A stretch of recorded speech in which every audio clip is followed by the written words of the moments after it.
everybody. Thank you so much for joining us. Good morning. This is Sidebar.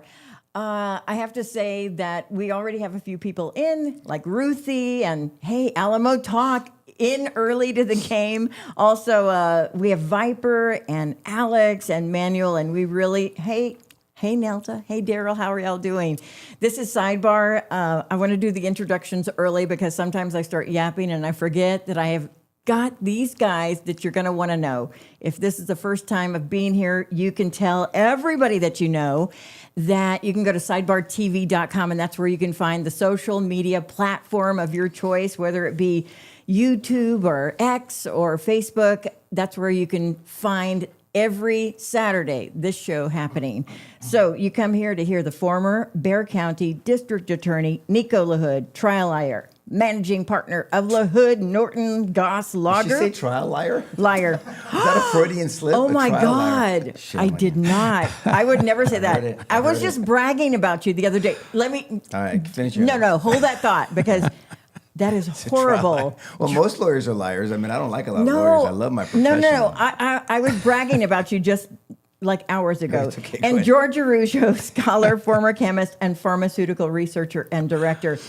Okay, so when I was a young girl just out of college, my first gig was to cover the courthouse. And so that's where I learned to love the law, learned to understand it more. And I felt so bad for anybody that would come to a trial to see for the very first time, whether it's their family or whether they're just observing it. And I told this friend of mine, I said, I think for the very first time, I actually saw people lie on the stand after putting their hand on a Bible, and it made me sick. And one of the things that I was bragging about, Nico, is one thing that if I were to pick out something about your personality, one thing that I would say is the biggest attribute to you finding the questions in your heart and asking people is you are a very good reader of body language. And it allows you to find the chink in the armor. It allows you to see, is this person telling the truth? Is there some sort of twist on this story that is not the truth? Would you say that that's one of the things in your life that you have used or counted on when it comes to being an attorney? Well, no, I was just teasing you earlier. But no, yeah, but I use it's common sense. You know, you watch people. I try not to do the generalities because people get nervous when they talk, especially in front of people. And people look up to and all these people that think they can read your expressions. Up to the left, you're lying. Up to the right, you're thinking of this. And shit, I don't know, man. I mean, I guess I'll let the experts talk about that. I just watch demeanor, facial expressions, eye contact, things of that nature without trying to overanalyze it, and I listen to their answers and then just try to capitalize on something they said. Does it make sense? Hopefully I have a command of the facts and I know where I want to take that witness and what goal I'm trying to accomplish with them. So anything that tries to divert me from that, I just redirect and lead questions. So that, I don't know. I mean, I haven't thought of it that way. I would be, I don't know, George, what do you think about this? I mean, sometimes, I'm not saying I'm gullible because I'm not, but sometimes don't you think you take what people are saying as being the truth and that they're not lying? And so sometimes if you don't dig into it, like Nico, you're like led down this road of lies or something. And I'm not talking about all people. I'm just saying in general, when I talk to people, I think they're telling me the truth. Yeah. Do you find that over time you're able to pick up body language that maybe suggests they're not being upfront? Or is it mostly for you inconsistencies in the way they present the facts or inconsistencies over the body language? But I can tell when someone's not comfortable in their skin.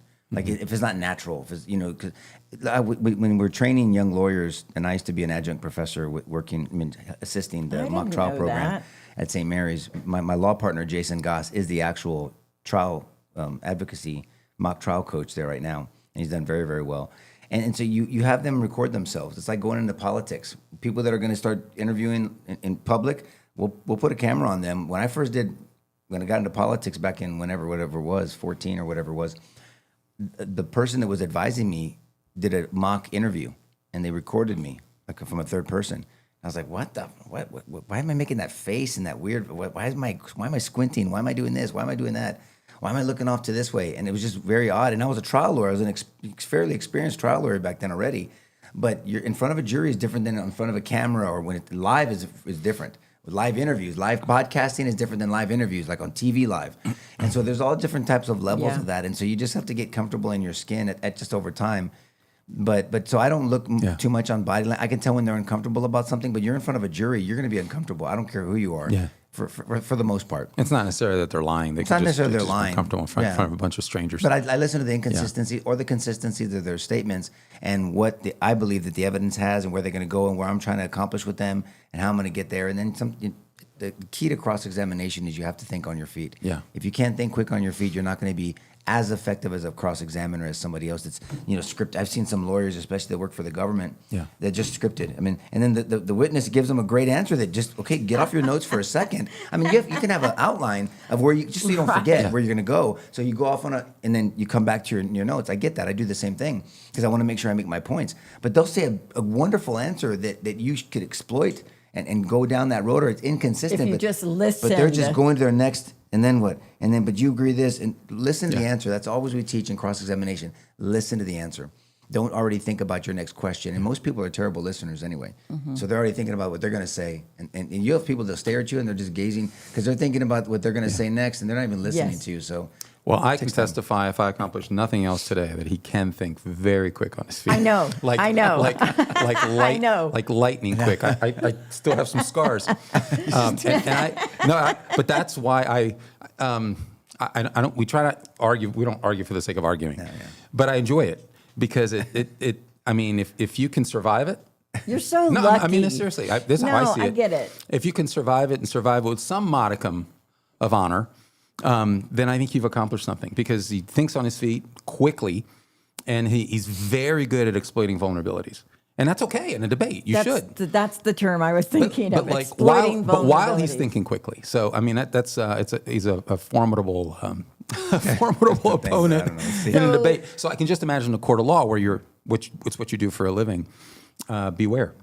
I know that you George, you are a home builder by trade, and you love real estate and a chemist background, and your dad loves real estate, and that's where you probably got the love for homes and real estate and purchasing real estate. But would you say that you are like your dad when it comes to being a lawyer? Who is it that you look up to? I'm not saying that you don't look up to your dad, but I'm just saying sometimes you look around and you're like, I love that. I love that guy. I want to study, not to be like him, but to be my version of him. Yeah, I'm not just saying this to be any way. There's not anyone that really comes to mind. Yeah. My pop, I've never seen him in a full jury trial. I saw him in a bunch of hearings when we were younger. He tried a lot of his cases up front, then built up a reputation, and he had a bunch of hearings. My pop was an old school lawyer in the sense that they did everything. You didn't specialize.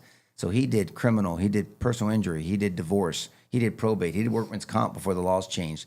He did everything. That's amazing. Yeah, so he was a family lawyer. So whenever a family, this is my lawyer, they went to Michael LaHood, and he took care of everything for them. So he didn't always have to go to a jury trial. He did a lot of that stuff up front. He has some pretty good war stories that he tells us. And I saw him in some hearings, and I saw a different Mike LaHood. So my pop was very reserved at home. And it's like, man, this guy's reserved, old school Lebanese dude, you know how he is. And then, but at the office, I'd walk with him. I used to love going to the courthouse with him. I loved going to work with my pop. I mean, he'd go to eat at a restaurant right near his office in this hotel with a bunch of lawyers and a judge, Judge Farrell. And they used to eat, and I used to listen to them. And we'd go to a little house on the other side of the courthouse, and they had these great tacos, these great flour tortillas. And so we used to go there, and I used to, my papa used to let me drink coffee with them, and I used to put way too much sugar, so I was all bouncing off the walls. And I just used to listen to their conversations and how they would talk and how they conduct themselves. I'd go into the courthouse, and this quiet, reserved man, stern, not vivacious. He wasn't he wasn't like personality bouncing off the walls at home. He was old school Lebanese.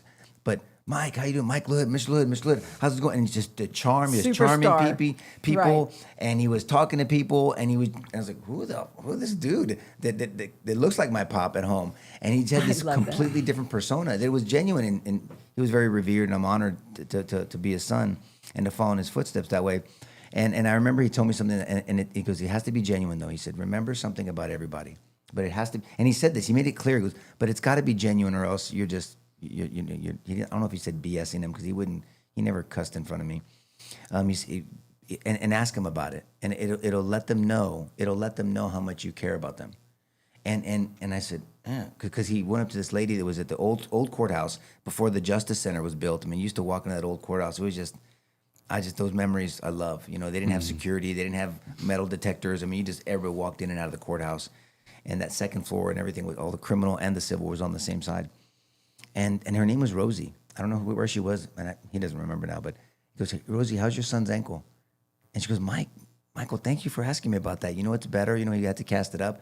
And then that's when he said, do it genuinely, but remember something. And it'll let them know that you care about them, because it was important enough for you to remember and ask about it. I never forgot that. But I love the way that he said, but make sure it's genuine. Or maybe he might have said sincere. I don't remember which one he said, but Nico, I love that story, and I'm so glad you told me about it. But there's one thing that stuck in my mind, and that says, your dad never cussed in front of you. So that means you got that cussing from your mother? My mom's side. I mean, my grandma, my uncles. I mean, I don't know what the hell. I mean, thanks, Mama. You know what I mean? Shit. I mean, my mom didn't cuss it. My mom didn't, because my mom, when she was younger, she became a born-again Christian, you know? And so I remember, I'll never forget, she might be listening, so she'll bust my balls later, but we were crossing over out of the neighborhood, and she goes, oh, those people are driving like bats out of Hades. I said, and in my mind, I'm like, what the fuck what did you just say? What's Hades? And you couldn't say hell. She's probably laughing. Now she says it all. Man, this chick's like a sailor. But I mean, but she never. Ma, what the? In my mind, I wouldn't say it, because let me tell you what, my older brother, God rest his soul, he ratted me out for saying the F word at a school festival, and my mom slapped the shit out of me. She won't admit it. She slapped the shit out of me. I mean, I was like covering up like Rocky 1, and she slapped it's the only time I remember her slapping me. The F word was the deal back then. You could not say the F word. I can just hear Mama Norma saying that. Yeah. Don't ever say the F word. I'm going to slap the shit out of you. No, she didn't say that. She was a I know we would born-again we would ask my mom, what is that thing that they're always spray painting on walls? It's F-U-C-K. And she's like, it's a word that's so horrible that they have to write it and not say it. And we're like, oh, okay. Well, now we know. You just write it everywhere. Okay. We started the show talking about liars and about body language and about everything. So 3 of the topics that we want to talk about today, of course, this Democratic Socialist of America, definitely have to talk about that. And then Spain and all of these dudes rushing to this little... And the key word is dudes. Dudes. Yeah. I didn't see any women, young dudes. If we could talk about that. But then the lying part, can we talk about Dr. Fauci? Yeah. And I even had Dom tell me, what is it exactly that he said? Acting on the advice of legal counsel, I respectfully decline to answer based on my rights under the Fifth Amendment of the Constitution 111 times. And it doesn't matter if there was any body language. It doesn't matter if he wanted to say that, didn't want to say that. Like, whose decision do you think that it was to do that? Ultimately his, on the advice of his counsel, but you can't just assert Fifth Amendment just for everything. You can't do a blanket Fifth Amendment assertion. It's only when you're being compelled to potentially incriminate yourself. No, I'm a huge fan of the Fifth Amendment. Obviously, my clients invoke it all the time, and innocent people invoke the Fifth Amendment. So this is not. So I want to be objective, even though I can't stand this sons of a bitch. I mean, I think Fauci is disgraceful. I'm going to tell you, I just think he is. I mean, even back then, I knew he was a lying son of a bitch. And the thing is, he had a stake in this whole deal. He lied about it. I think the evidence is overwhelming at the time. Without him, it would have to go through a court of law. But at least on the surface, we definitely have prima facie, at the very least, if not probable cause evidence to move forward. What is prima facie? Just any evidence at all. It's just enough evidence. It's colorable to move forward. It's just at the lowest level of evidence. On its face. On its face. Yeah, the definition, exactly. Yeah. So there you go. Yeah, on its face, there's something here. Doesn't mean that it's true. It's just on its face. You're not offended by somebody making this accusation. But just this, you can't do that. So he does this Fifth Amendment, invocation of his Fifth Amendment 111 times. Doesn't even answer what color his tie is. So but here's the thing that irritates me. He's big balling it weeks before or sometime before on all these shows, saying, "I'm not afraid to go in front of Congress. I got nothing to hide." Well, yeah, you do. I mean, and again, the Fifth Amendment doesn't mean you have everything to hide, but just answer something. Answer questions. I mean, and here's the thing that really got me as a lawyer. You've been pardoned, asshole. That's what I didn't You have get. this blanket pardon since 2014. You have this, so he's just protecting his image now. Now here's the deal, and I'll just give you some general stuff, and you guys can ask questions, and we can talk this through. So he's not going to be found. They can't prosecute him for perjury. They can't, but they can get him for contempt. I think they can get him for contempt of court if you look at that and you understand that. I think you can get him for contempt. And they've started the process in that. And I think they Let's should. see where that goes. And when people ask, what is that? It's a willful obstruction of the court's process without legal basis. So the willful obstruction of a court's process. Congress was trying to invoke a process here to try to find out truth, and he willfully obstructed it. You've been given a pardon. So when you're in court and you've been given a full pardon, the judge will tell you, you can't invoke your right, your Fifth Amendment right, because you can't get in trouble. Yeah. So you're not going to incriminate yourself. I mean, legally, they're not. They've offered an immunity deal. I've granted it. The judge ultimately grants it, and you're covered. So you cannot. The Fifth Amendment is not a good. Now you can be held in contempt of court if you don't answer their questions, and that's exactly what should happen. Now, do we want an 80-something-year-old dude going to prison? Yes. We can debate that all day long. But he needs to be prosecuted. He needs to be fined. This guy benefited financially from this shit. So all these people out there that have your little Fauci, superhero doll, please just humble yourself and burn that shit. Just burn it. Just say, I was wrong. I got duped. I got scared. Just say that. I mean, everybody's gone through that in their life. But people died from this shit. 5 to 10 million people. People weren't with their loved one when they passed away. My sister-in-law was here when she gave birth, and Davi had to go in there with masks on, and nobody else could go in there. Her and her husband, and Diana's husband, were the only ones in there. I take it back. Kiki was in there by himself. Davi's at the window with Carlos.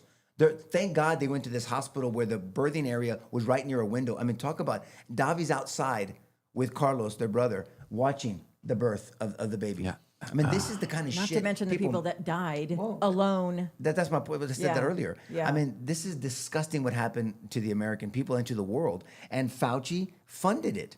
He funded it. He was in charge of a $6 billion fund. He was the most powerful medical person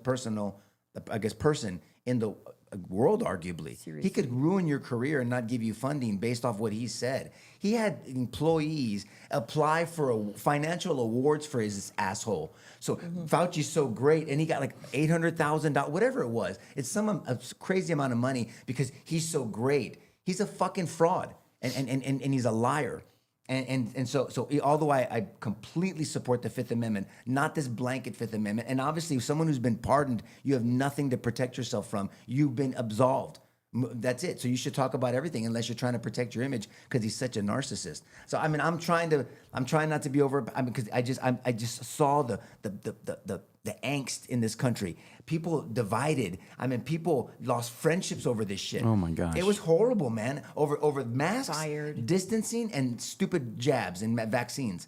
That shit. Which this guy took a vaccine, had some cardiac farction or some shit, and he didn't even want to admit that he had an adverse reaction to the vaccine because he was perpetrating this fraud amongst the American people. So I despise that shit. God hates lies. I can't stand that shit. And for this guy to do this, and all the people that held him up like he was some demigod or something, and he's nothing but a fraud that benefited from it. And so financially, something he should be held accountable. I really do.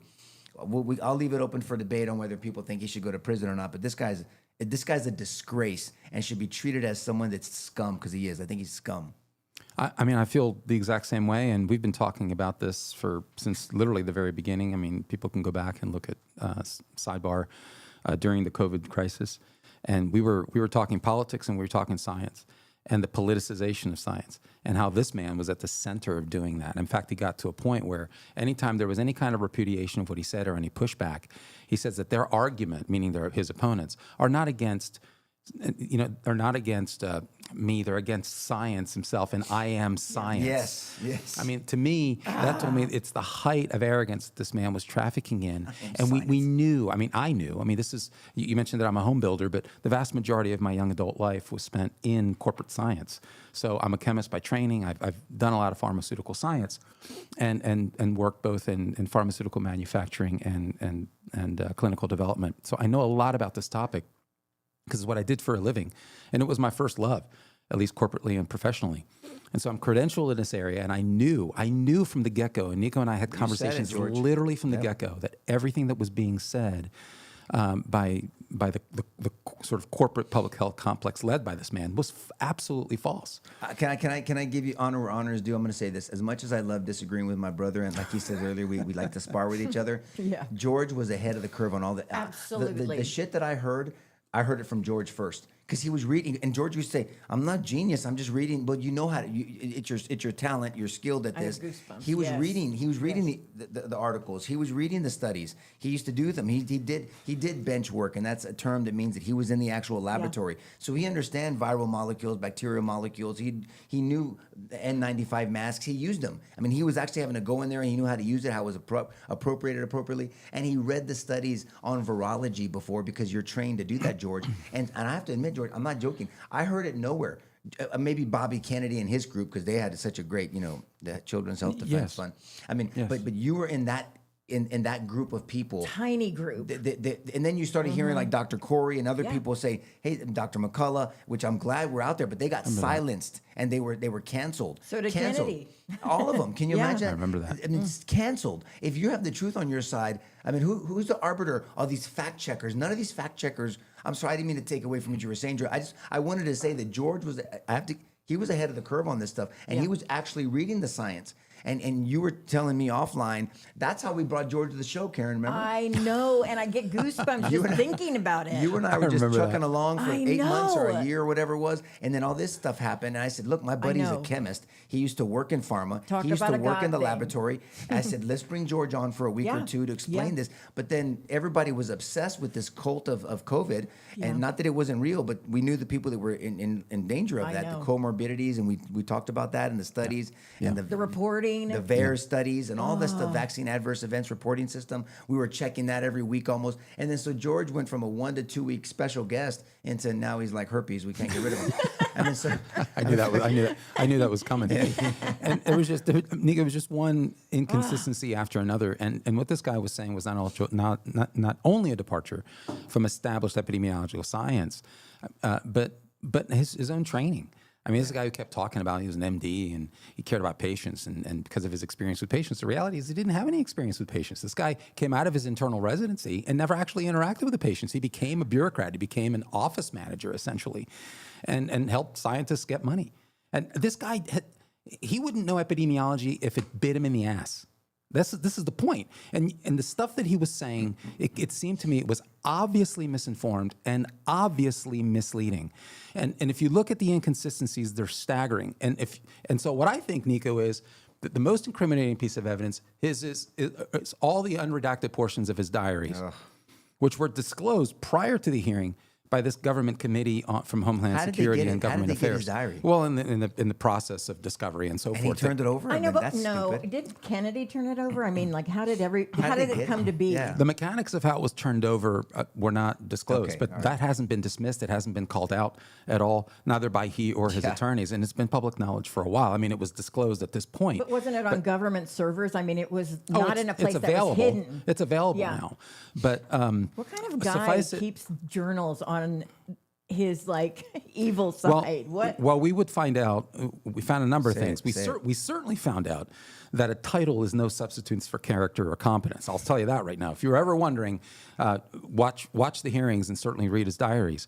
But you could see that privately he was saying or believing something, and publicly he was disclosing other things. So in private, he believed the lab leak theory. In public, he repudiated it and said that it was far-fetched to anyone who, and it was obvious to me, it seemed obvious to me within about 2 or 3 weeks that this was a lab leak issue, just because of the history on bat-borne coronaviruses and SARS-CoV-2 viruses. It just seemed obvious to me that was the case, particularly since the Wuhan Institute of Virology had a long reputation for leaking. This is a problem that's been going on there for a while. And so, but for him to push back and then to privately believe it, that's an issue. Yeah. He knew, because he had access to the data that everybody else had. He knew that the virus was. He knew that the notion that if you were vaccinated and couldn't transmit the virus or couldn't, that was foolish. And yet in public, he made that claim. It's unlikely that you're going to contract it if you've been vaccinated, and it's also unlikely that you're going to transmit. There's nothing in the There's not a data that would bigger ever lie. support that, and I he knew know. that, and yet publicly he disclosed that. And so the idea of gain of function research, the notion that he just sort of dismissed knowing anything about it, when he in fact had been issuing grants to fund it. I mean, he had been doing this for decades. This came out. He may benefited financially from this stuff. yeah. Yeah, and so what Talk Hawley's about saying is conflict that of there's interest, man. over $1 million is what he said. You can't take any cash from your role in government. It's Cash for Bureaucrats Act, I think, that he cited in his violation. And we're talking about cash giftings from the Smithsonian Institute and from the National Academy of Medicine and from the CDC Foundation and so forth. And so, yeah, I mean, he enlisted government resources to help him get that cash. This man is a corrupt bureaucrat. I'm just Yeah. end of story. And I was going to say, what kind of person? Deeply narcissistic individual. I just have that word written down right on my paper. Truly narcissistic. Explain what that is, because the people overuse that word. Because people have used that about Trump, and I've always pushed back and said, no, Trump's not a narcissist. I mean, he's self-indulgent. He can be selfish. He can be self-centered. All that's true. But a narcissist isn't just self-centered, but is self-centered without any empathy for others, without any sympathy for the Manipulation suffering of of others. others. I don't think you can make that claim about Trump. I think you can certainly make that claim about Fauci. I mean, he was truly and legitimately leaving a trail of broken bodies by advancing policies that were misguided and misleading, that he knew were false. But because it put him at the center of the room and center of attention, he was okay. He was okay with that collateral damage. To actually state in his diaries that it is quite likely that he was the most famous person on the face of the earth at the time, despite everything that was going on. Very little focus, if any, on the suffering of others, while pitching He said that in nonsense. his diary, I'm likely the most famous person on the earth. Indeed. And just, I mean, we could literally spend an hour on this. I think this guy should be prosecuted to the full extent of the law. Wow. This man should spend the rest of his miserable life in jail. That's the just thing. Do I think it's going to happen? I don't think, because here's the problem, fundamental problem. It's not just Fauci. Fauci represents a corruption of the system. There is an apparatus behind Fauci that supported this mindset, and to some extent, and God bless RFK Jr., but he's one guy and he's not wearing a cape. Yeah.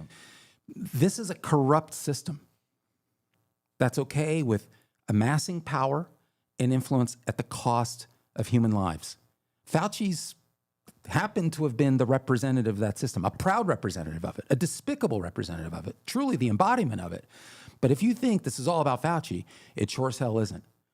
And I really hope that in the Trump tenure, Nico, I hope that they're shoring this system up. It's going to take a hell of a lot more than 4 years. I can tell you that right now. So Something has got to happen to him, though. Something. It's absolutely heartbreaking when you think about the human damage. I mean, it's just, but I think it's the height of injustice. Fear-mongering. And George did this stuff, was talking about this. It wasn't like George was just reading what was already available to us, that the CDC had out. There were studies that were just buried under there. And we knew, and then notice how the information kept changing.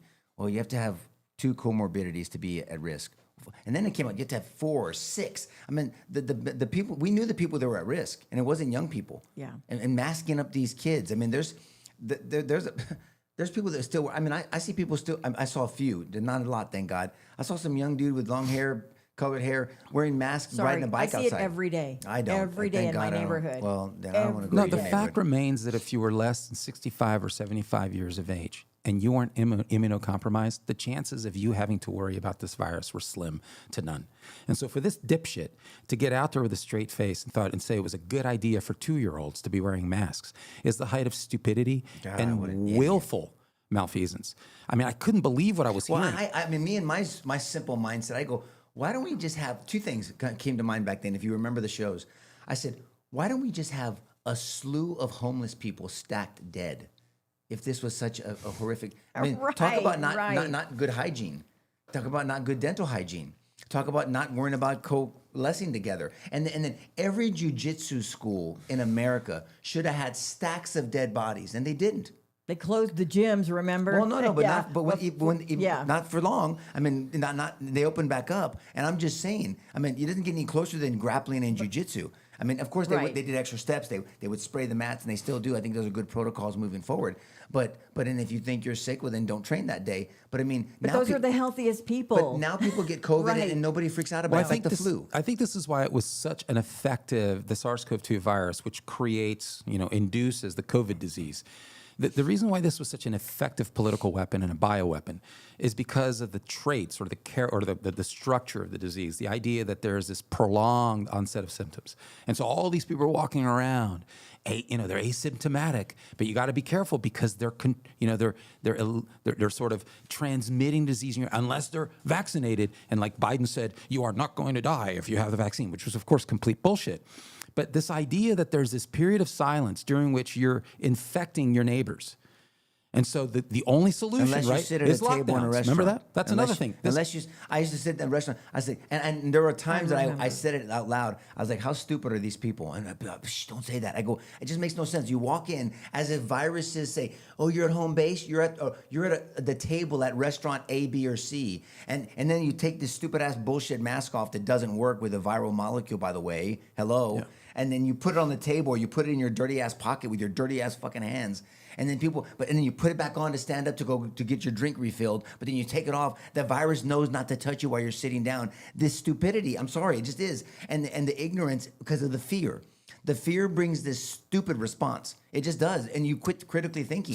And the thing that irritated me, because we took some shit for this back then, as if you asked questions, you were whatever. No, I live in America, asshole. I'm going to ask questions. I'm going to push back on Fauci, on the government, on any expert. If you're an expert, then you should crush me with your data. I should be silenced in a second. And they couldn't do that. They had to shut you up. They couldn't spar back and forth with you. And then don't even get me started on ivermectin and things that That's what people are asking about online. Yeah, of course. Yeah, and alternate treatments were squashed readily because there was political gain. There was political benefit out of pushing a narrative. And so this was a perfect bioweapon. It created enough fear in the culture, the idea that there's this silent killer and whammo, it's going to hit you and it's going to drop you dead. But in reality, you could see data after data after data from country after country that showed that this was not the case. We knew who it was killing. Yep. We knew to what extent it was killing, and it was nowhere near. I mean, I basically said, what if you get it? So what? I said, basically, based on the profile that I'm seeing, so what if you get it? Great. It'll make your immune system stronger and mosey on down the road. If you are, in fact, an older individual and you have other immunocompromised conditions, then, in fact, you should be under surveillance, perhaps quarantine. But that is a limited portion of the population. You don't quarantine everybody. And so I knew from the get-go that this was being used for political purposes. You'll never have natural immunity. No, that's exactly right. Nico, this basically, if you remember, I said the way I characterized it was, look, it's like the flu kind of in reverse, right? You typically get it from your kids. Right? Kids go to school, you get the flu, and the adults get it. In this case, the kids didn't get it. It was the opposite. It was adults, older adults who were immunocompromised. All of the data showed it to be the case. And so, what concerned me is all of the politics behind it and the money behind it. The gain of function stuff was a very big deal. Kudos to Rand Paul for bringing that out early and often and showing that this wasn't something peripherally in the Fauci universe. This was at the center of the Fauci universe. I mean, he brought out all kinds of very important details that it was because Fauci it was all plausible deniability. But the reality is that Rand Paul had him dead to rights. The reality that Fauci was responsible for authorizing grants to Echo Health Alliance, led by Peter Daszak, who then contracted with the Wuhan Institute of Virology, and the very high likelihood that this simply had been deliberately or accidentally leaked from the lab. And did I miss it? And where were all the Democrats? During this hearing, not one of them opened their stupid ass mouths because they complicit. Lionized this guy. They deified him. Exactly. And whether they believed it or not, I mean, there were some local senators here. No one comes into my office unless you're vaccinated and masked up. And I'll refrain from saying his name because I like him as a person, but he's a fucking idiot when it comes to politics. And so it just irritates me. And I mean, the ventilators. How many people died from the ventilators? Forget it. I mean, they put you on a ventilator right while you were done.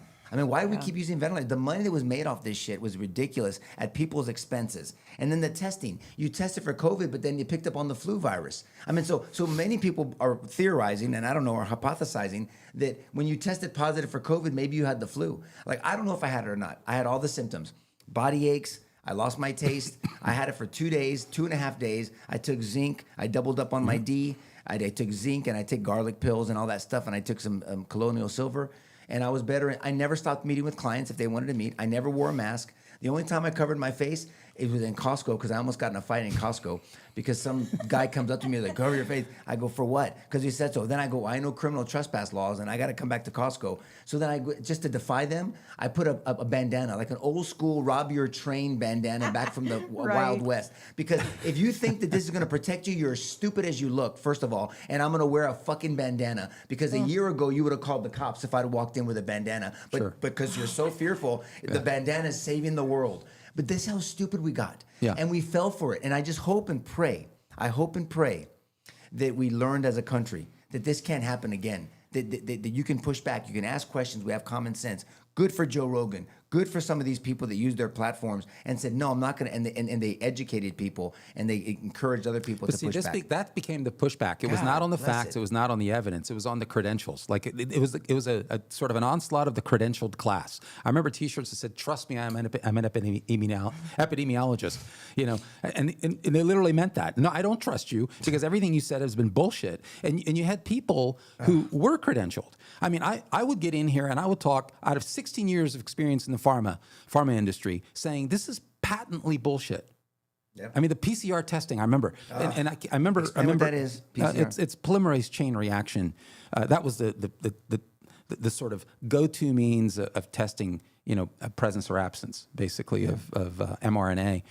Viral fragments. The problem is that it doesn't often differentiate between degraded viral fragments and live viral fragments. So I can contract COVID, I can resolve it naturally, but because there may be some residual, well, that's a problem. I'm now flagged. I'm just giving you one example. There's lots of flaws with the test. There are procedural, there are technological, there are biological flaws, and so these were called out. I remember on Sidebar, because there would be some news release, and they would put in a strand of the science, and then we'd have to comment on it. So people are like, you guys are constantly talking about COVID. Yeah, because it's being used as a political weapon. There's very little scientific discussion. Whenever there's pushback, you're seen as some conspiratorial zealot.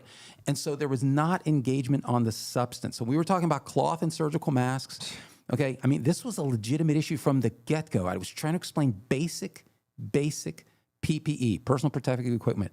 Cloth and surgical masks do not protect against respiratory airborne viruses because it travels as an aerosolized particulate matter. It's so tiny that it will literally fly through when you cough, when you sneeze. Not only that, it's not fit to your face. They're cloth and surgical masks, which is why the problem with N95 masks, which are only 95% effective, but they have to be properly fitted.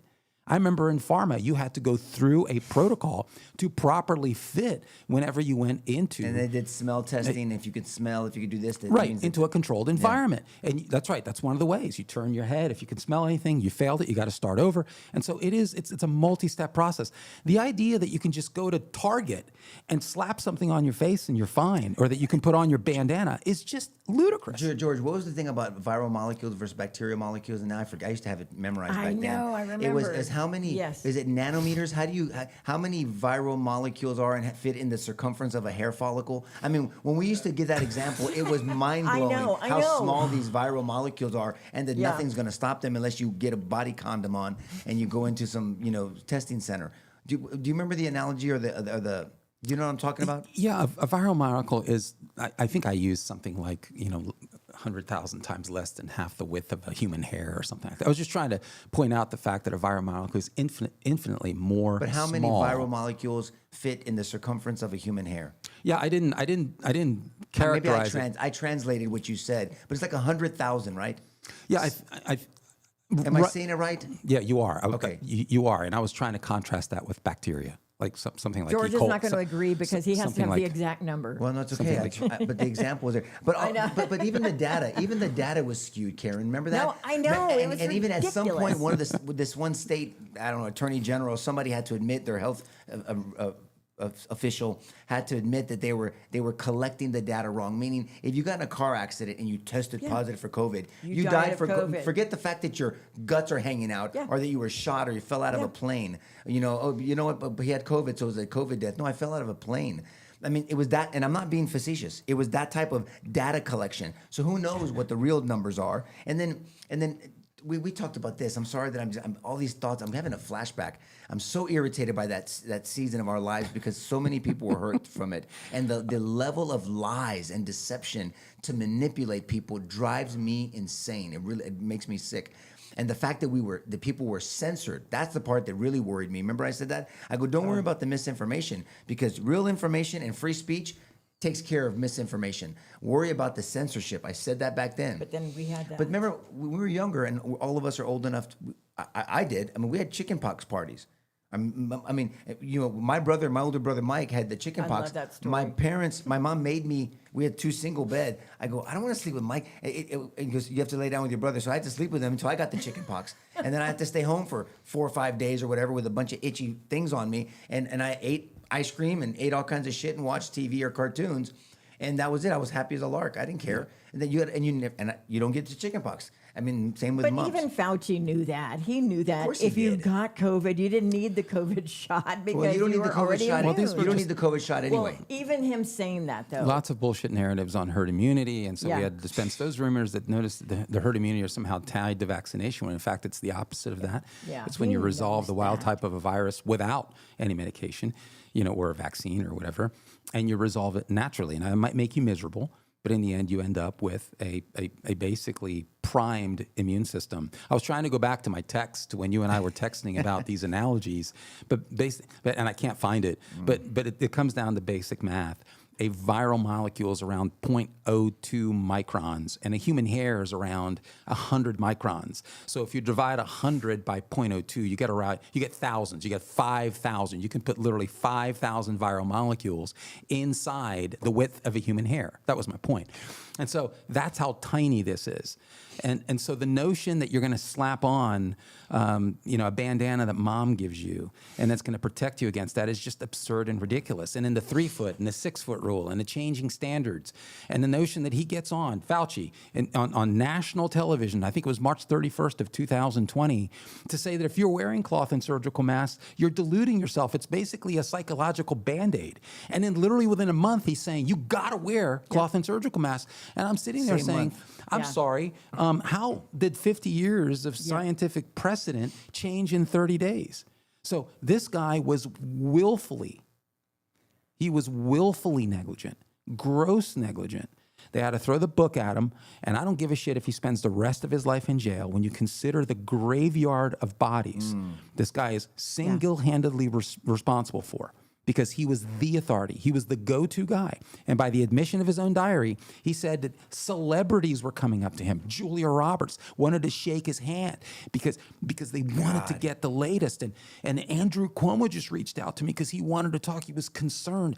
The self-inflation in the diaries. This guy is a narcissistic, dangerous individual who used this position of influence to mislead people into a long, dark corridor of death. And he needs to be held accountable. But it's not just Fauci. We need to ask ourselves, what sort of system enabled this? Yeah. He didn't parachute out of the sky. He didn't emerge from the center of the earth. Where did this guy come from? That's what we got to wrestle with ourselves. And have we dealt with that? I don't think we have. This is an issue, Karen, that Republicans and Democrats should agree on. I know. That's it. You would think. Just agree on. We should agree on this issue. We should agree on Islamization of this country. We should agree on free speech. Those things, at least, then we can go back to arguing and trying to persuade each other. But those 3 things, we should agree on everything. We should agree on that. But go ahead, Karen. I know you Okay, wanted to say so something. just 3 comments that pop out to me. One, Doug, and I think several other people have said, no one's going to pay the price. No one's going to be held accountable. Come on. Everybody knows that. Ed said, wearing a mask is like using a tennis net to stop a mosquito. And then Carolyn says, this was just the dress rehearsal for communism. Everybody get in line. People said that back then. We said it. Others said it back then. We agreed with it. I mean, but I hope it backfires, because I hope. I don't know. It looks like it's working pretty good. Yeah, I mean, it people. does. Well, you just promise free shit. You lie to them. You scare them to death, and then you act like you're going to come in and fix things. And then, of course, you fear, and I'm the savior. So you create your own storm, and then you prop yourself up as the savior of the storm. Well, then you throw a bunch of money at somebody or benefits or whatever lies. That's communism 101, just in a nutshell. So doesn't this sound like DSA? I mean, Democratic Socialist of America. Does you it think? Does You it think? sound like that? Are there similarities? Well, but They are gaining explain what hold. the issue is. Explain what the issue with that. Well, on their website, what are they? They want to get rid of the president. They want to get rid of Congress, Senate. jails, Senate. jails, police, borders. What else? I'm trying to think of the throwing list. gun rights in The there Senate, too. the presidency, the Supreme Court, ICE, borders, prisons, defund the Pentagon, mass amnesty for illegals. Yeah. You overthrow the Constitution of the United States, you burn it all down, and in its stead, you create a corrupt machine that suits a few at the cost of the many. Yep, oligarchy. This isn't rocket science. This is an experiment that's been tried and failed and tried and failed. And at the center of its success are two things: ignorance, and it appeals to the lowest impulse in human beings. Ignorance, in the sense that people don't live very long, and so stupidity tends to be perpetuated when you don't educate and you don't live very long. So we haven't been educating. That's part of the problem. The American classroom has been a place, a gross cathedral of ignorance for decades. And so instead of teaching about the horrors of communism, it gets respun as some answer to a problem. That's A, ignorance. The second issue is that it appeals to the lowest impulse in human beings, called envy. You are taught to envy what your neighbor has. If your neighbor has succeeded, if your neighbor has wealth, if your neighbor has anything more than you, then clearly your neighbor stole it from someone.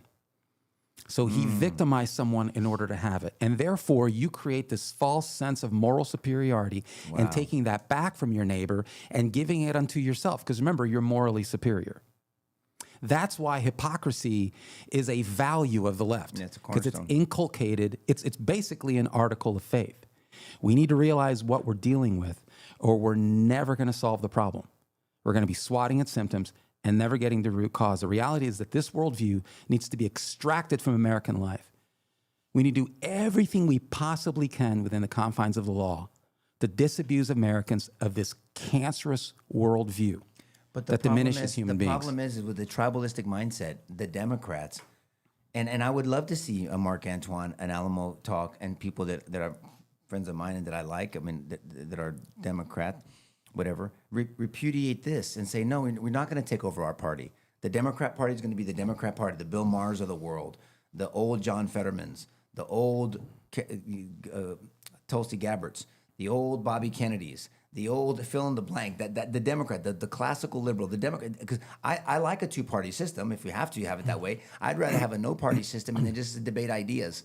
And let's see what, because you have all the different political bullshit that comes along with both parties. But these ideas are horrible. The DSA, the Democrat Socialists of America, is going to destroy. It is not conducive for a constitutional republic. And and they're saying they're trying to remake the system. And so we just remake should the clarify, system. was Megan Romer a DSA co-chair that appeared on Fox News Sunday to talk about their platform with Shannon Bream. That's where this comes from. Wow. And so They're not even trying to hide it. Yeah, and this idea that, well, there's these nice Democrats and they're moderates and that's the majority of the party and this is some fringe minority and they're just sort of hoping it goes away and they're sort of distancing themselves. That's bullshit. Just want to call this out right now. This is the shared ideology of the entire Democrat establishment. The difference is one side is honest and the other side isn't. The difference is this side's coming for all of it, and the other side didn't realize it would include them. Right. Those are the differences, okay? good. The reality is there's agreement, there's shared agreement on this world view.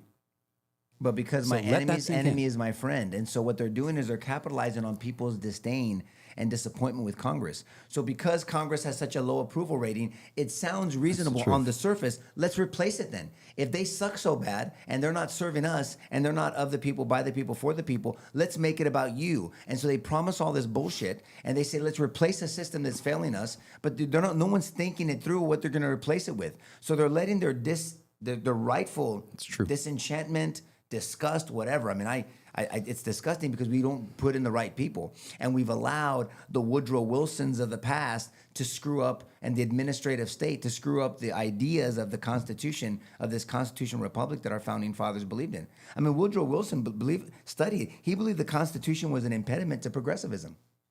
Woodrow Wilson, this is decades ago. I mean, right? And progressive, in the good definition that I like to use, is the perfection of man and his society through the instrumentality of the state. The perfection of man. Well, the perfect. I mean, a common sense person knows that man is not man. Humankind, men, women are not perfect. And the instrumentality of the state, that means that requires the government to not be restrained in its power. If we want the government to perfect man through its instrumentality, that means you have to give them more power, a bigger government, a smaller citizen, and give them more power and more resources and take them away from us because the government's going to fix things. How is that a good idea? Because we have examples of that. Sure. And so, I mean, this is where Democrats and Republicans, and I wish Democrats would push back and take their party back, really take their party back. But they don't want to be thrown out, and that's what will happen. But all, I mean, the reality is there's that still more all than of left. they're going to, but it's not a fringe phenomenon. No. And all of the polling shows that. Fox News, 52% of Democrats now hold a favorable view. 52% of Democrats now hold a favorable view of socialism, compared to 43% that hold an unfavorable view. And it's a majority of Democrat voters, not some rebellious minority that embrace socialism outright. Gallup, or was it Gallup polling, which was cited by CNN, and I got to give kudos to Harry Enton because he did some good work this week. And I just went back to try to pull up some of the numbers from his website. But he mentioned that Gallup polling found that it's even higher than 52%. It's 66% of Democrats hold a positive view of socialism. So, I mean, different pollsters, different methodologies, I get it. But the reality is it's the same conclusion, that the party is not sort of incrementally moving in this direction. It's a full wind sprint. They're not shying away from it. I was trying to find, and go back to Enton this week. He's talking about Francesca Hung, who is a socialist contender for governor in Wisconsin. And she's looking amazing. I mean, her numbers look fantastic. I mean, it looks like he called it the runaway favorite. This is what Enton said. She's a Democratic socialist. Her chance is up like a rocket. 96% chance to be the Democratic nominee in Wisconsin. A Democratic socialist, according to the cash prediction markets, he said. So this is not just happening in New York or Philadelphia, in Denver. It looks to me like it's going to be happening in a place like Wisconsin, which of course is a very purple state. And he goes on to explain that this is not some fringe. It's replete through the party. It's gaining steam. And so what does the future look like? Now, fortunately, for now, on a general basis, it's not popular. It's gaining steam. It's consuming the Democrat Party. The momentum they've not the gained broader in electorate. a short period of time is That's the problem. It's scary. I mean, and this is where I really encourage my Democrat friends to please just fight for your party. Either that or come over to vote independent at least. I mean, you don't have to say you vote Republican. I vote a certain way. I'm not a Republican. I vote Republican. Yeah. And I just make it because I don't want to. I'm a Christian. I'm a Christ follower. I'm a daddy. I'm a husband. I'm an American who loves this country, of Lebanese Mexican descent, who happens to vote a certain way because the platform lends to my worldview. That's it. The platform is just an expression of your worldview, and that worldview is destructive. It is not. This country will not last. I'm telling you. The crocodile's coming for you, and you've seen that over and over again. It doesn't liberate human beings. No. The freedoms that are promised never materialized because it is based on theft. It is based on taking what isn't yours to give to people who don't deserve it and haven't earned it. I'm all for compassion, but you don't steal from somebody to do that. I mean, look at the places that have tried this out. No one has toilet paper. You're wiping your ass with a water hose. I mean, you have nothing. You're fighting for food. You have no thriving. There's no. I mean, the World Cup showed that the world was like, man, America's great. The ideas. Now, it's not perfect. I get that, but you don't abuse an idea. You don't reject an ideology by its abuse, right? Judge an ideology by its abuse. Yes, this country and this idea in our system and the bureaucracy has been abused. Yes. I got that. Refine it. Get the right people in. Exactly. Get rid of the administrative state. All these three-letter organizations that are not elected, they're not representing the people. They can't be held accountable. They're making laws. They're enforcing laws. That's not constitutional republic. That is not the idea of a constitution and our founding fathers. We need to get rid of the administrative state. I mean, people warned about that, and ultimately they're playing off people's discontent for the abuse of our government and our country, and that's why. And I'm not trying to change topics. I promise you, we'll go here if you want to later. But that's why I'm so critical on Trump and Republicans. because we squandered an opportunity. When I see Trump and I hear people talk about Trump, when he was elected, people were like just flocking to him. And now, not only does he look terrible, and you can tell that he's just not taking care of himself, he looks terrible, but people aren't looking at him the same way. And we squandered that grace. I'm so angry about that, because that's how you collecting the people together under an umbrella of freedom.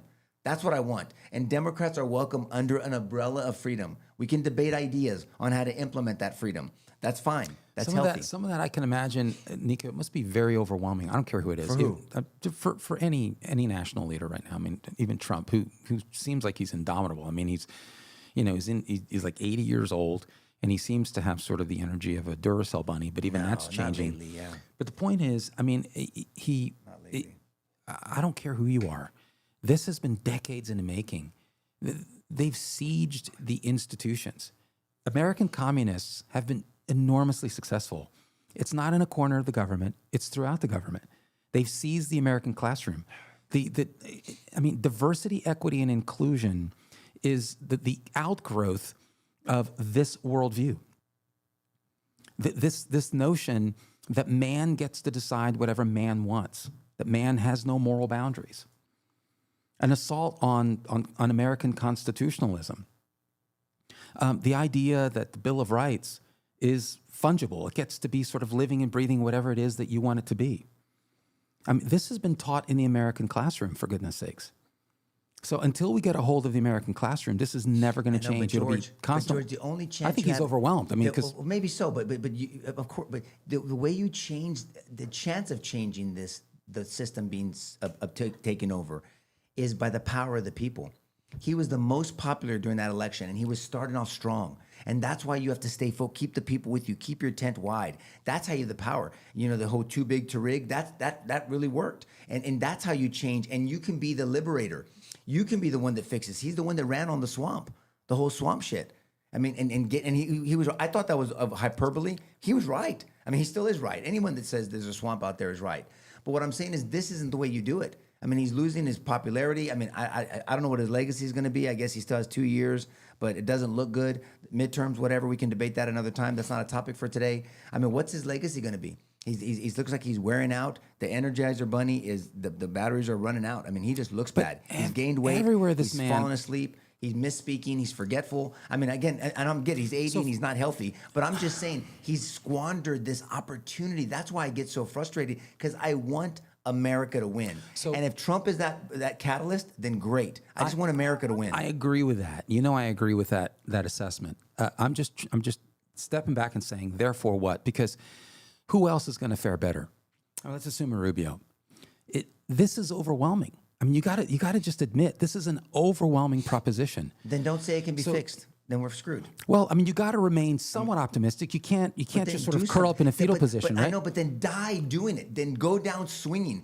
Go down swinging all the way. Don't conform. Don't be strategic. Listen to your advisors. Surround yourself with like-minded people. Give it the old college try, and then go down swinging. That's your legacy. It's been constant.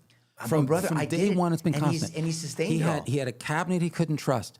He had advisors around him who jumped First ship. or second? The Trump 1.0. Oh, yeah, I agree. Who are undermining him, right? Then he goes after 4 years of lawfare. Agreed. Just constant bullshit, trumped-up charges. I agree. One after another. It was patently obvious to anyone. You have to go to law school to figure out what was going on. Gets back into the presidency, right?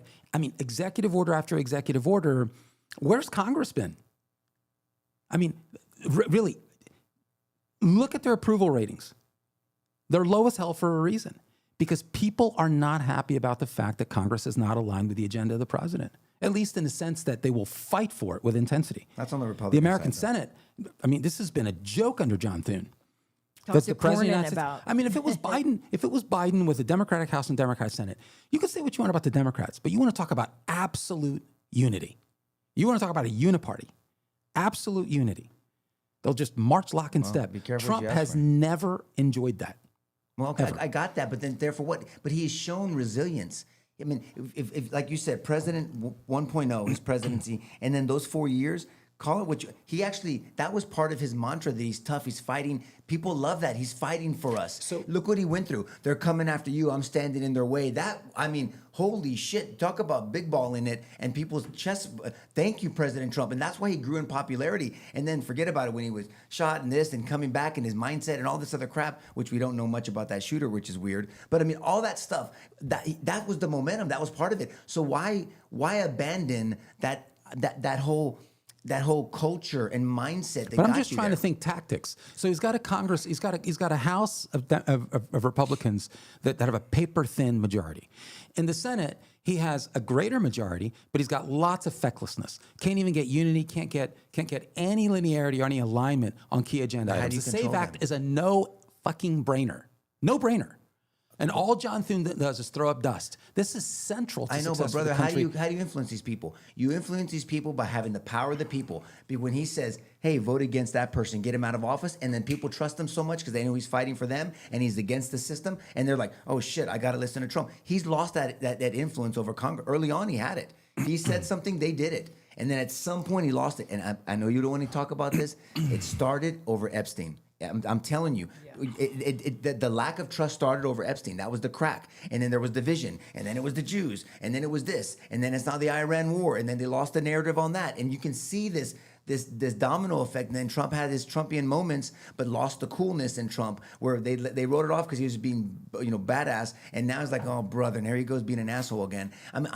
For me, I can see it play out of where he got a crack in his chink, and then how it just got wider and wider, like so a drip. I'm stepping back and I'm saying, somebody who is intimately familiar with the consequences of communism, and I'm stepping back and saying, yeah, legitimate criticisms about how Epstein was handled. But the reality is this: fast forward 10 years under a Harris administration, and the American voter won't give two fucks about Epstein. You know why? Because they'll be desolate, economically and otherwise.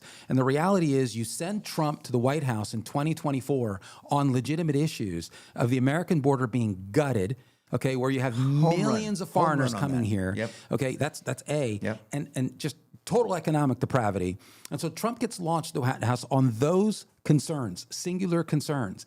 And then somehow Epstein is enough.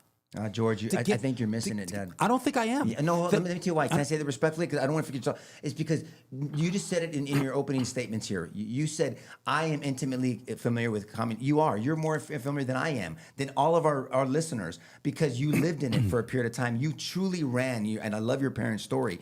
But not everybody thinks like you. That's why. So it's like me trying a case. Like, you don't know how I analyze this evidence. I analyze, and this case is bullshit. It's like, I don't know how you analyze the evidence because I'm not you and I don't understand it. Make it make sense to me. No, but you got to see it my way. I don't see it your way. And I was actually not sharing that as a defense of Trump. No. I was sharing it as an indictment of the American voter, because this is where we are right now. We chase the shiny object. I can't believe that the same electorate that put Trump in the White House in November 2024 will chase the shiny object on Epstein. All right, brother, it's not a Fucking shiny idiots. object, I'm Daddy. sorry. This is the system we're in. And you know what? Even if as I'm saying that, I realize people don't know what they don't know. And so I'm asking rhetorically, is it going to take the loss of your country before you realize that while there are legitimate concerns in Epstein, and by the way, virtually none have anything to do with Trump. That's the irony Then here. don't act like they do. I understand. That's it. But see, my point is, we can talk tactics, we can talk perception, we can talk impression management, we can talk all about all the PR stuff. We can talk about optics, we can talk about that all day long. But the reality is this: is it going to take the loss of your country? Because no one's going to give a shit about impression management. No one's going to care about optics at some point. Is it going to take that? How about, here's where the Republican Party has failed. They failed to continue, and you've brought this up. The gusto, the intensity, the fervor, the going on podcasts, the communication strategy to continue to alert people that we haven't really solved the problem yet. It lingers on the edge here, just waiting to come back in, and that we need to maintain that intensity and to not get distracted. This is where I think Trump has not had the help. The dude has literally been on his own. Where's Congress? Nowhere. And we are rest of we the are world? flush. But he knew that going in, brother. He knew that from the first time. He knew that going in. All I'm saying is the man's alone. The man's alone. It is an act of God for this guy to get some assistance, really, from his own party. and it's frustrating as hell. Contrast with the Democrats. They're $2 million in the red. They're mortgaging their national headquarters. They're broke. On their own and on their own merits, they have no merit. People don't vote for Democrats because of issues. And they know that, which is why they had to import an artificial voting base. Nobody wants what they're selling. That party is corrupt as fuck, and they're stupid as shit. And Americans don't want it. When Americans are actually introduced to what the Democrats are selling, okay, they run for the high grass. They don't want anything to do with it. And so on the issues, the Republicans have win after win. Where are they? What they lack is courage. Why? Why do our people lack courage? If that was true, what you just said, George, then California wouldn't be in the condition. Portland, Michigan, we can go on and on and on. People keep voting these people back in, and so it's not as simple. It's definitely not easy as what you're saying, in the sense that people don't see it that way. I mean, I get that you see it. Well, how am I simplifying it? Well, I'm just saying, because we're not winning. No, I mean, I'm not. to me, I'm a result-based guy. Of course, I want to win. The process matters. I won't lie, cheat, and steal to win. We got to have honor. I got to honor God in my process. But in the end, the results. If you say nobody wants what the Democrats are selling, but they still win elections, and let's see what happens in November, and let's see if they want what they're selling. I know, but that's not a dismissal of what I'm saying. I'm simply saying we're not filling the gap. The Democrats don't have anything to sell, but they're very good at spinning it as if they do. And they get very little resistance, and our people are nowhere. But what I'm saying is, I agree. We're flush with cash, and we're not employing it. But Trump knew this. He knew that Congress was going to be tough. He passed the big, beautiful bill because he parlayed his popularity at the time. And the way you get shit done is you stay popular. Go back and let's study the movie Gladiator. Why was he so popular? Because he had the power of the people, and why he was a threat, and why he had to be killed and his family killed and sent out there, and then he fought back. I mean, that's a kind of a Trump story, fighting back and and false accusations. Big difference. What's the big difference? That's an army. It was an army that aligned behind a solid leader. I'm giving an example. I'm not giving you a one for one. I want to follow your example because all I'm saying is Trump's alone. He's alone. So was he. He was cut off from his army. He was absolutely alone. He was fighting in the Gladiator. He was fighting in the arena in the stadium. And then they realized it was him. It was what's his face? What was his name? What's his name?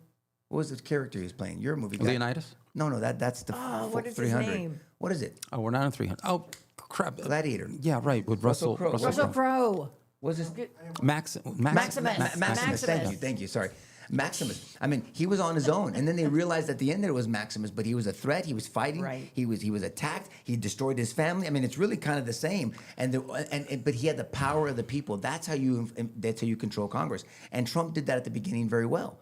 And then something happened. I'm telling you, it started, and I'll tell you, I think even before Epstein, it started by miscalculating people's sensitivities, because everyone loved that the border was shored up within 2 weeks. Home run on that, not even a grand slam home run on that. But then his aggression on numbers and this mass deportation process, then people started seeing, and the Democrats played it on them. Like, you're getting a family member and an abuelita and a friend, and this person really is a citizen. And how are you doing this? And you're sweeping up innocent people, and you're being cold about it. You said you were going to go after the criminals, and now you're going after people that are just hardworking. And they played that card, and then Trump got cold feet on that, and he backed off on that. But I can sympathize with the impulse, Nico. I mean, it's like you win after everything he's been through. I know, brother. After everything people see, the injustices under the Biden administration, right? After all that shit, we're scurrying off to Epstein. But brother, what that's the fuck is George, wrong with us? But this guy must have been like, you can call this them, is exhausting. I know, but brother, you can call them any name you want to. If that's your jury, guess what? Don't expect to win them. just accept that you're going to get a bad verdict, or you have to adjust to your jury and present it in a way that's going to get them to vote your way. I mean, you have to pick your choices, not your consequences, right? So pick the choice. That's what I have to deal with. That's it. That's my jury. All right, fuck, I got to work with it then. My attempt here is not to defend Trump. My attempt is to simply make an assessment of the broader political realities, and that it's not about Trump. It's not about any one person. We have cultural rot, and we better wake up. I agree. To that reality. But we don't. No one man, not even Rubio, is going to save us. I agree. Okay? This is about cultural rot. And this is a spiritual problem at the core of the country. Apart from Christ, there is no path out of this. There was no path into it apart from Christ. Read the Declaration. Okay? So this is ultimately a spiritual problem. We've abandoned our value system. We've turned inward. It's all about me. This is a serious problem. And we are not informed. We are deeply misinformed. There is a political system that controls the American classroom, and it isn't constitutionally oriented. So people are going to have to take responsibility for their actions. They really are. And I think Trump, yes, I do believe that Trump, as well as his cabinet, assumed that this would never be. I think he dismissed it because I think he just assumed there's no way people would squander, to use your word, would squander the grace they've been given, the opportunities they've been given in the November 24th win, and that they will chase off after this. I think he misjudged it. I agree. But I understand peripherally, viscerally, I understand why he would misjudge it. Because I think for him to come to face with the fact that the American electorate is this fucking superficial, because we are. We just need to claim it for what it is. And if you don't think our foreign adversaries know that, if you don't think the Chinese know that we're addicted to comfort here, if you don't think the Chinese know that we will sell out our neighbor for comfort and safetyism, then you're deluding yourself. That's the situation right now. It's not about Trump. I realize obviously he's the president of the United States. He's got a platform, so he's responsible for a lot. But at the end of the day, he's not responsible for everything. He's not responsible for Congress not being there. No. We are flush with cash, and yet Congress is repeatedly hesitant to pump money in deeply conservative causes. Nah, man. I'm concerned about that. I don't think this is ultimately about Trump. I don't know what the solution is, but I can tell you one thing. Here's my gauge. The National Educational Association, in terms of bureaucracy, that's it right there. That's the mothership. You got to go after that. What's McMahon doing? I thought she's over there trying to. I think this is an improvement from Betsy DeVos and Trump 1.0, but it's never enough for me. I don't think she's going anywhere near fast Here's my enough. gauge. Or maybe she is. It's just under the hood. Maybe I don't know. It's a trial lawyer in me and understanding juries.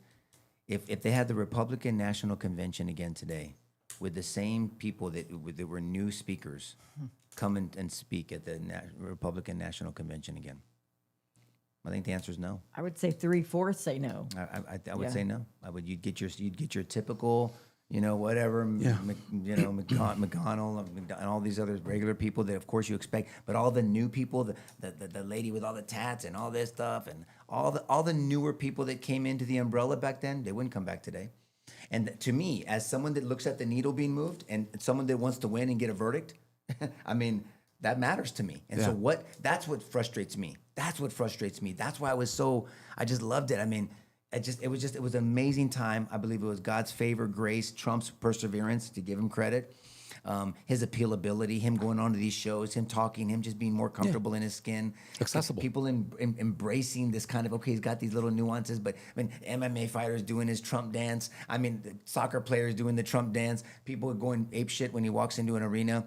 That's how you win. That's how you gut this rot out that you're talking about. Yeah. And then you have an opportunity to influence these backstabbers on the Republican side in Congress and all these other. That's how you get them mad, because they're like, well, shit, I can't stand that son of a bitch, but I like my job on self-preservation, so he's going to manipulate them. Yeah. But it's going to use manipulation for a good way. Manipulation is not always a bad way, right? We manipulate our kids if you have a good heart. So it would have been used. That's where Trump lost it. He read the room wrong, and he slipped. He had bad advice, whatever you want to call it. The way he started off great, and he's had this wonderful momentum, and that's what I'm so frustrated about. So when people that criticize, why do you criticize Trump so much? Because I want this country to do well, and I believe the ideas that he was advocating in his imperfect way will bless this country. And now, as we've said, where's this golden age? It ain't coming, Jack.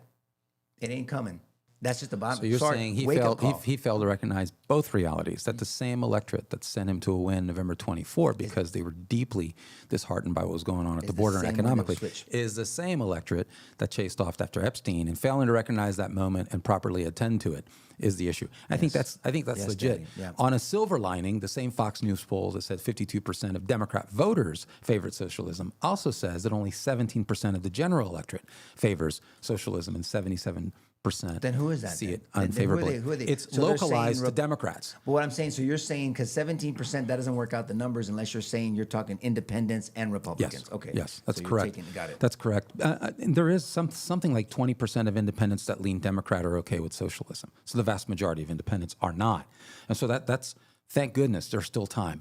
Now, why is this a segue into the Spain discussion? Everybody wants to talk about Spain right now. Because if you want to know where we're going, That's why that's relevant. We're talking about where we are and where we've been. Spain is where we're going. People wake up, And- please, and, man. and Trump's please. actually came out this week and said that. You vote for Democrats.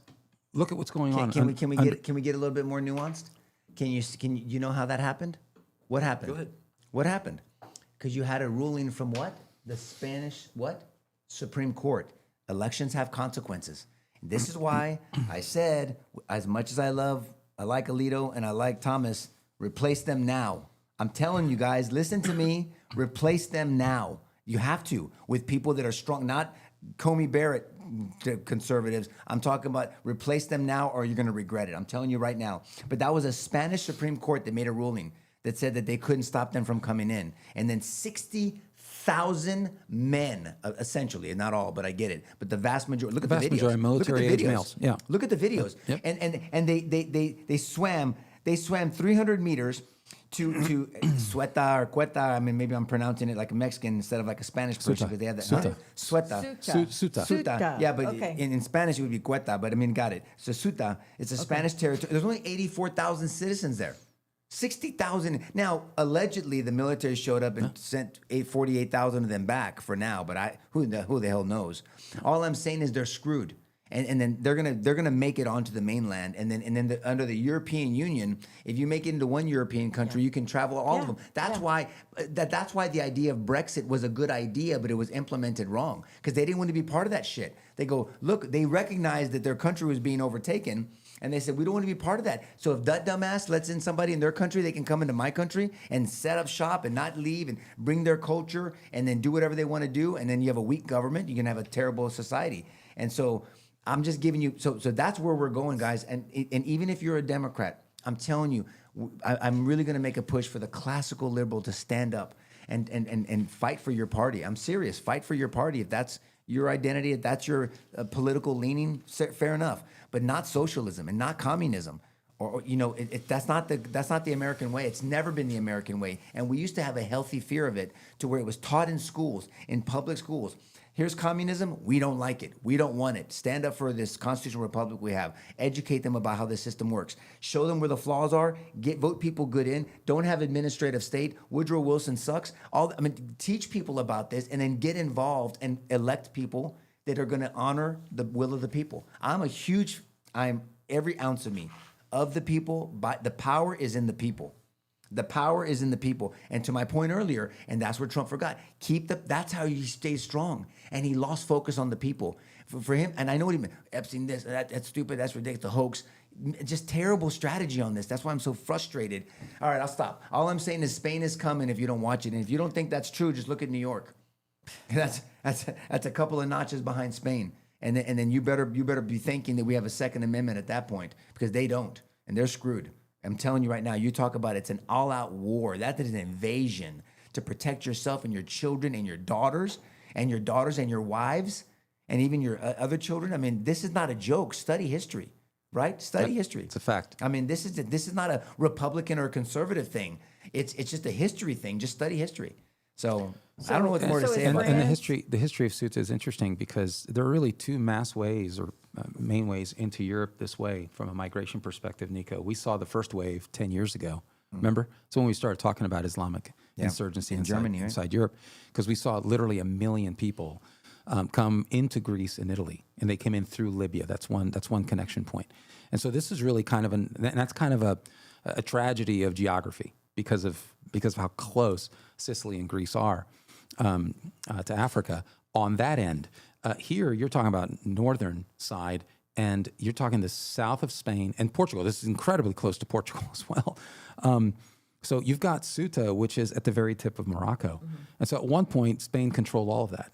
It controlled all under colonialization and controlled it really through the 1950s. But it held on to Ceuta and Melilla. I think there's another province there because it was decidedly in character, mostly Spanish. Now it's a kind of a crapshoot, maybe half. There's a lot of North Africans now, and the other half's Spanish. But it held on to Ceuta because it had this kind of Iberian character to it. And so it's kind of weird because it's got a bunch of fences around it. And it's just, I don't know, it's just, because of everything that's going on in Europe right now, you feel like it's a ticking time bomb. And so sure enough, You have this surge in one day, to your point. I don't think people realize this isn't a migration. That this is, if you've got a town that's 85,000 people, like you said, and now 60,000 people come in and storm it, that's an invasion. And you've destroyed the town. And that's exactly, I mean, there's video after video of them going into private residences. They've sieged the institutions, literally. Not philosophically, but literally. And so this notion that they're being dispelled, they're not being dispelled. And I'll tell you why. Last year, this piece of shit, Pedro Sanchez, who wants the destruction. People, listen to me. He's the president? Yes, he wants this. He's a socialist communist. This is what he wants. He's ran on it. God. Okay? Let that sink in. This is part of the platform. 1 million people that he invited came in. And in one foul swoop, he declared amnesty over 500,000. This is in less than Pedro Sanchez. Look it up. This is part and parcel of that. Wow. He's not freaked out over this. He's rejoicing over this. He'll never live in it. He'll never live in it, though. Of course not. He'll do it to amass personal power. Yep. And his own Spanish people can go to hell for all he cares. Man. But Giorgia Meloni is not pushing back and saying, this can't continue. Because you can't have this sort of free travel zone, no passport deal inside. The concept makes sense, kind of like in the United States, although they are separate cultures. They're unified by what? By Western culture, which is what? Which is really vested in Judeo-Christian philosophy. Right. And so the value system is the same across Europe and has been the same. That's why it would work. The problem is they didn't shore up their exterior borders. They never have. And so Maloney's pushing back. Good. Others are pushing back and saying, nope, that can't continue. Even Germany's pushing back now. But here's a dirty little secret. How successful is that going to be? Yeah. They're already there. I mean, just last week, you had another 1,500 that rode up on Great Britain. This is happening daily. God, that's ridiculous, man. There's no resolve. And part of the problem is because you still can't have an honest conversation about it. The left has control over most of the European political system. And so censorship is writ large. So you can't even call it out. You got to call it migration. They're undocumented workers. They're newcomers. You can't call it for what it is. These are illegal aliens. They're here illegally, and they need to get the hell out. I agree. And we need to have the political, and that's right, the physical resolve to get them the fuck out. Yep. That's the reality. That's it. Or don't survive. Yeah. But they will not survive this. And once again, Democrats and Republicans, like they did in the last election, should come together on this. We got to sustain our culture. But who are you talking about? What do you mean? When you say that they should come together on this? Voters. I want to say, if you're saying this rhetorically. Voters. I'm looking at the Valley. Oh, the voters. I'm looking at the I'm talking about the voters of the United States. Because the party that represents Democratic voters repudiate wants that. this to happen. You got to rebuke that. And then you have tough decisions to make. If you consider yourself a Democrat, do you consider yourself an independent? And then you have to, in my humble opinion, you have to prioritize your issues.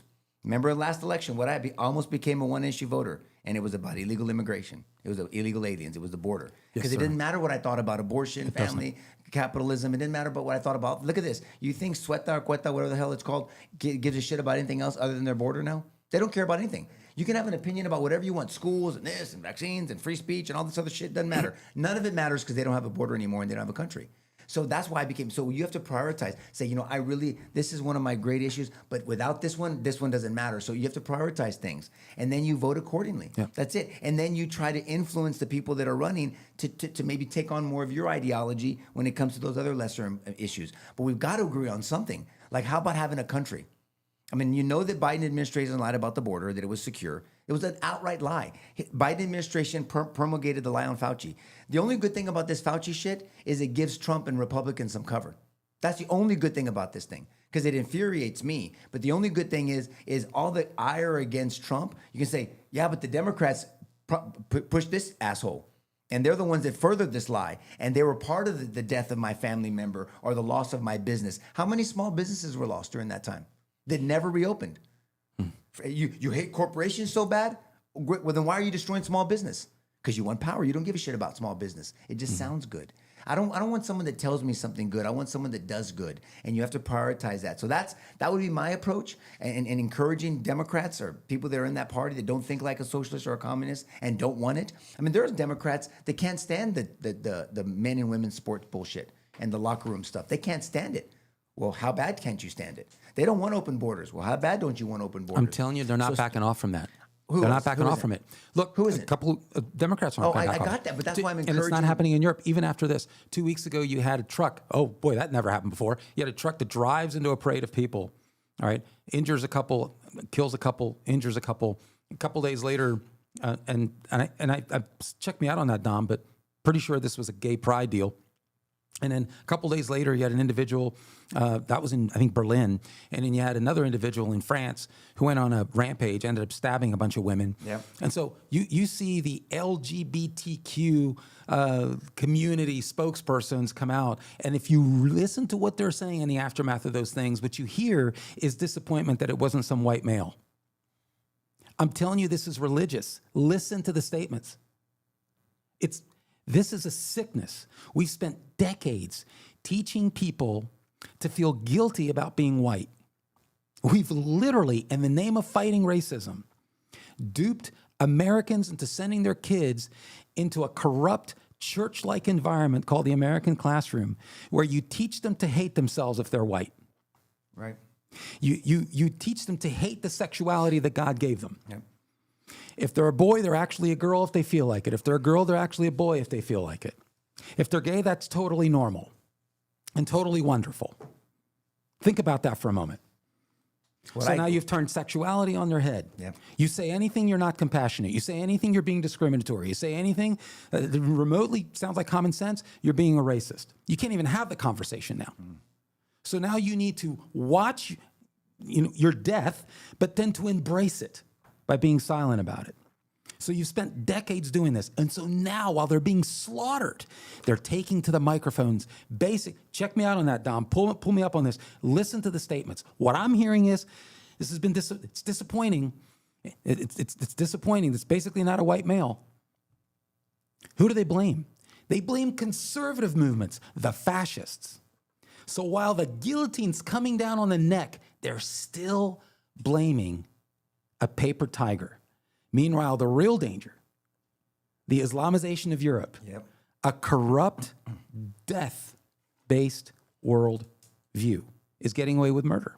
And no one's calling it out, and the media is leading the charge because the media is made up of human beings that came through the same corrupt educational system. So we have, in fact, and I think we've mentioned here a number of times, it's the ultimate totalitarian novel. Read George Orwell's 1984. Yep. Tell 'em. And he talks about something called newspeak, Tell 'em. which is the changing of the language to create a fake reality. So you can't even tell the difference between what's true and what's not. That is buttressed by a system of censorship, so that even if you want to say what is true, you cannot. You become a fringe pariah. So I wonder if if Europe has the moral or even the philosophical resources, or even just a self-survival at this point. I'm deeply worried about it. We have family in Portugal, lots of family in Portugal. Portugal's screwed We're too, ethnically Portuguese. And I'm very concerned about it. Very concerned. But I here's the never deal. dreamed it would happen in Portugal. What I don't want, and then we can wrap up, what I don't want is I don't want the only way to stop it to have some type of civil conflict. Yeah. And that's where it goes, guys. So that's why I appeal to my Democrat friends that this is something we should agree on. We should agree on preserving our borders, not favoring the Islamization of the world and this country. Sorry. I mean, we can debate about LGBT issues, but there are no pride parades in an Islamic country. Yeah. There's no Pride Month. Right. You're not going to do some protest. You're not doing shit. I promise you, except getting crushed. I mean, and I believe in having discussions and advocacy, and let's persuade each other, not hurt each other. And that's what's going to happen. And the Islamization, we've talked about it before. They come in as, oh, we're a minority, we're being abused. They change the narrative. Then they have political influence, and then they're in power and they crush you. Exactly. We've seen it over and over again. Morocco, Syria, Egypt, Jordan, Afghanistan. I can go on and on. There's way more than that. I mean, Dozens of countries. Dozens of countries. They were not Islamic, and now they are. And then there's no freedom there. That's all I care about is freedom. I'm going after the ideology, not the people. The ideas suck. I want to talk about ideas. Not all ideas are the same. And this is a suicidal mission, and I don't want this country to be on it. We've got to wake up.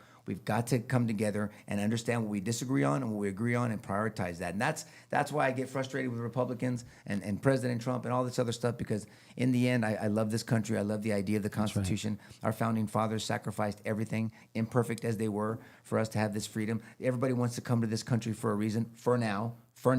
But hey, don't think we can, 250 ain't shit. How long did Rome last? 1,000 years? 1,000 years, 4 times longer than us, conquering the world. And they crumbled from within. They didn't get defeated from the outside. They crumbled from within because people didn't assimilate and they lost their culture. So One of the scariest phrases I've heard recently is, "Thank God I live in Texas because it can't happen here." yeah, right. It's on its way. Okay. Go to an urban city in Texas. Yeah. You go anywhere. I mean, if it wasn't for the rural towns and cities and the other people, we'd be screwed. We'd be absolutely screwed. And so you might not like Abbott, you might not like the Republican, you might not like Ken Paxton, you might not like, but Tallarico is all in on this shit. Yeah. He is. And he'll lie and change whatever he says to make it sound okay. I mean, he got his ass handed to him a few weeks ago by an audience that were predominantly black, and now he's going to spend all kinds of millions and millions of dollars, which he has, lying to the black community. That's what he's going to do. He's going to have to lie to them because they properly called him out. And so you can dislike, again, prioritize. Ken has a lot of fucking flaws. I got it. But think about the ideas that he's going to advocate versus, and then prioritize them is my point. I want freedom. I want the Democrat to be free. I want the Republican to be free. I want an exchange of ideas. I want capitalism. I want you to have an idea of business, grow your business, earn, give money to charities. I want you to live your life, as long as it doesn't interfere with somebody else. So, and we just have to share ideas, and I can't stand censorship. So I'm a guy that pushes freedom, man. That's it. So anything else, Karen? No, I know we got to wrap up. I got to get to boxing with the kids. Anybody else? Nothing? All right, guys. Thanks for joining us. Please continue to share this, like, subscribe. But we should say at the beginning probably. And share this with people you think may benefit from it. Please leave a comment. We'll do our best to check them. Have a blessed weekend. Look, summer's almost over, guys. I know. Oh, traffic is going to suck. Traffic's going to suck. Suck. My kids are going to leave the house, though, Our kids so go that's back on kinda the good. 12th. On the 12th I is what I know, think. And it's then I don't know. fast. Well, it's life. God bless you guys. Have a wonderful weekend. Bye-bye.